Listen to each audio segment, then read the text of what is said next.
Assalamualaikum warahmatullahi wabarakatuh. Selamat pagi kawan-kawan tani semua dimanapun berada. Salam sejahtera, selamat datang kembali di channel saya, channel Bertani Cabai. Hari ini saya sedang berada di lahan cabai rawit Absolut 69 saya, teman-teman, yang untuk hari ini ya sudah masuk di usia ke 127 hari setelah dipindah tanamkan, teman-teman. Nah, pada hari ini saya akan melakukan kegiatan penyepraian dan pemupukan kembali ya di usia yang sekarang sudah 127 hari setelah pindah tanam. Nah, ini untuk perkembangannya alhamdulillah sudah mulai ramai ya teman-teman untuk pembuahannya, teman-teman, dan ini sudah mulai ada yang merah ya. Untuk kendalanya sendiri, teman-teman, dari jamur patogen alhamdulillah sejauh ini masih aman terkendali ya. Kemarin saja ada yang busuk batang, itu sudah kita melakukan pengobatan ya, dan sudah mulai ada tanda-tanda kesembuhan. Ada sebagian yang memang sudah sembuh, dan ada juga yang dua atau berapa batang yang itu tidak sepertinya tidak sembuh ya. Jadi terpaksa kita cabut karena takut menular ke tanaman lain yang masih sehat, teman-teman. Untuk kendala dari hama alhamdulillah juga aman terkendali. Untuk trips, untuk tungau ya, itu aman terkendali alhamdulillah. Untuk hama yang kita fokuskan yaitu lalat buah, teman-teman. Lahan saya ini untuk sekelilingnya itu masih ada pepohonan yang besar-besar ya. Jadi kalau mengingat sekeliling masih banyak pohon-pohon yang besar, itu rawan sekali, teman-teman, dengan yang namanya lalat buah, teman-teman. Bahkan kemarin kita sempat kecolongan ya. Kita karena telat 1 hari melakukan penyepraian, itu sempat ada beberapa yang kena suntikan lalat buah dan otomatis itu akan busuk, teman-teman.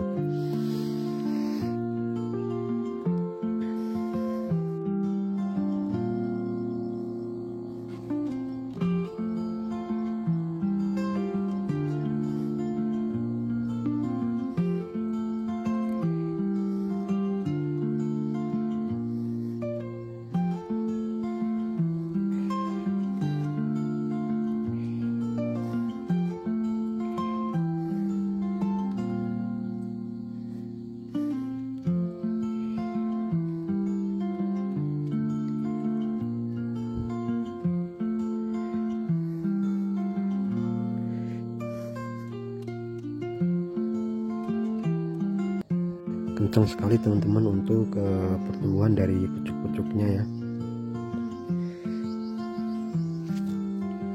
Nah, ini kita lewat saja sudah susah, teman-teman.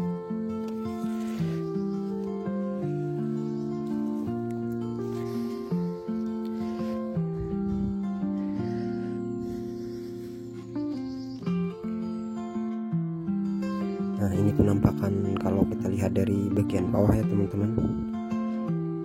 Untuk bagian bawah sendiri saya sengaja melakukan untuk penanamannya itu sengaja dibikin agak-agak lebar ya, teman-teman, untuk jarak tanamnya.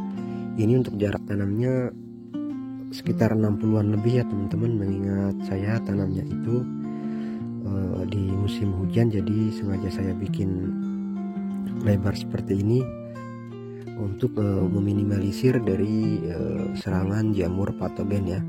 Karena kalau terlalu rapat musim hujan itu sangat beresiko, teman-teman, dan untuk tingkat kelembapannya pun juga nanti akan begitu tinggi ya, sehingga jamur patogen itu akan mudah sekali masuk. Nah, ini kita sudah bikin jarak tanam lebar saja itu masih ada 1-2 yang terserang busuk batang ya, teman-teman.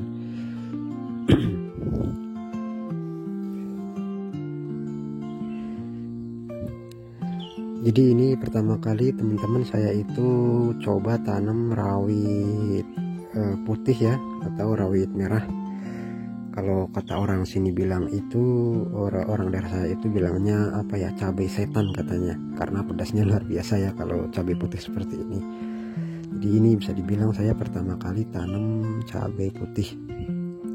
Dan dulu waktu pertama kali tanam sempat diragukan ya, sempat diragukan karena kalau kata orang daerah saya itu, orang kampung saya khususnya bilangnya begini, kita tuh jangan tanam cabai rawit putih ya, karena itu mudah sekali rontok dan banyak yang tidak kuat gitu. Itu menurut orang sini ya. Tapi kalau kita bicara soal lebih logis, itu kerontokan pada bunga ataupun pada buah itu kan dapat kita tanggulangi dengan pemberian pupuk kalsium yang cukup, boron dan kalium ya teman-teman. Jadi hingga pada saat ini untuk keadaannya, untuk kondisinya seperti ini, jadi itu bisa kita buktikan ke orang-orang sini ya. Kalau untuk perawatannya benar, perawatannya disiplin, itu mustahil ya kita nanam itu gagal gitu ya. Mudah-mudahan ya jangan gagal gitu kan. Kita harapannya petani dimanapun berada ya, kalau kita nanam ya harapannya itu ya kita tanam tanamannya bagus, dan nanti ketika panen pun juga dapat harga yang bagus, yaitu harapan setiap para petani ya teman-teman. Karena untuk teman-teman petani di daerah saya ini, khususnya di kampung saya itu kebanyakan nanamnya itu cabai CMK ya, cabai merah keriting teman-teman. Cabai merah keriting dan cabai rawit hijau itu kebanyakan, kemudian cabai merah besar ya. Dan banyak sekali orang kampung saya itu khususnya yang pernah juga nanam cabai rawit merah seperti ini, itu banyak yang tidak kuat ya. Itu untuk tingkat kerontokannya itu luar biasa teman-teman. Nah, jadi kalau menurut saya itu bukan karena cabainya yang salah ya, tapi karena perawatannya yang menurut saya itu kurang disiplin dan kurang diperhatikan ya. Untuk tanaman kita, untuk kebutuhannya apa, untuk yang diperlukan apa, itu kurang diperhatikan ya oleh petani-petani kampung saya khususnya. Baik teman-teman, jadi untuk bahan-bahan yang akan kita aplikasikan pada hari ini ada 4 ya teman-teman, dan satu lagi ada 5 ya untuk perekatnya. Yang pertama di sini ada fungisida mancozeb ya. Ini merek dagangannya Maher, untuk kandungannya mancozeb 80% ya. Ini ada tambahannya yaitu adalah zinc ya. Kemudian di sini ada juga fungisida tandem ya teman-teman. Ini hampir sama seperti fungisida amistartop ya, atau fungisida corona. Sama ya, ini untuk bahan aktifnya ada 2 teman-teman. Ini fungisida sistemik. Yang pertama ada azoxystrobin 200 gram per liternya, dan difenoconazole ya 125 gram per liternya. Ini untuk pengendalian dari antraknosa. Kemudian di sini untuk pupuknya kita ada Kalinet ya. Teman-teman sudah tahu sendiri tentunya, Kalinet itu adalah suplemen tanaman di fase generatif. Untuk kandungannya ada fosfatnya 12,33%, ada kaliumnya 30,80%, dan ada unsur mikronya teman-teman yaitu boron 1,62%. Ini untuk pengisian umbi dan juga gar buahnya itu makin berbobot. Kemudian ada juga di sini yang terakhir kita menggunakan insektisida kurakron teman-teman. Ini bahan aktifnya Profenofos ya, untuk pencegahan dari hama, ulat dan lalat ya. Khususnya di sini yang saya fokuskan yaitu adalah lalat buah teman-teman. Karena kalau cabai yang sudah berbuah seperti tanaman saya ini, itu adalah rawan sekali dengan yang namanya lalat buah. Baik teman-teman, yang kita masukkan dulu di sini itu adalah fungisida Mahernya ya teman-teman. Kita masukkan dulu dari yang jenis tepung.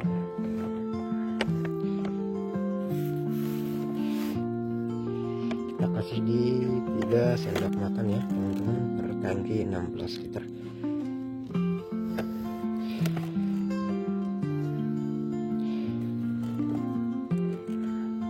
Sendok makan ya, cukup. Kemudian di sini kita masukkan untuk fungisida tandemnya yaitu di 16 ml per tangki 16 liter ya. Fungisida ini sama persis seperti amistartop ya teman-teman. Hanya saja perbedaannya yaitu kalau untuk amistartop untuk dosisnya lebih irit.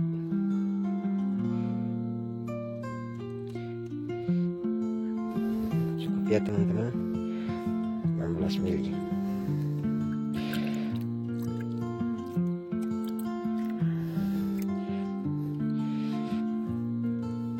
Kemudian di sini untuk kalinet kita masukkan di 30 mili ya teman-teman, per tangki 16 liter 30 mili. 30 mili. Dan bukan terakhir ya, ini untuk insektisidanya kita masukin di 16 mili per tangki 16 liter ya. 16 mili cukup teman-teman. Oke, 16 mili.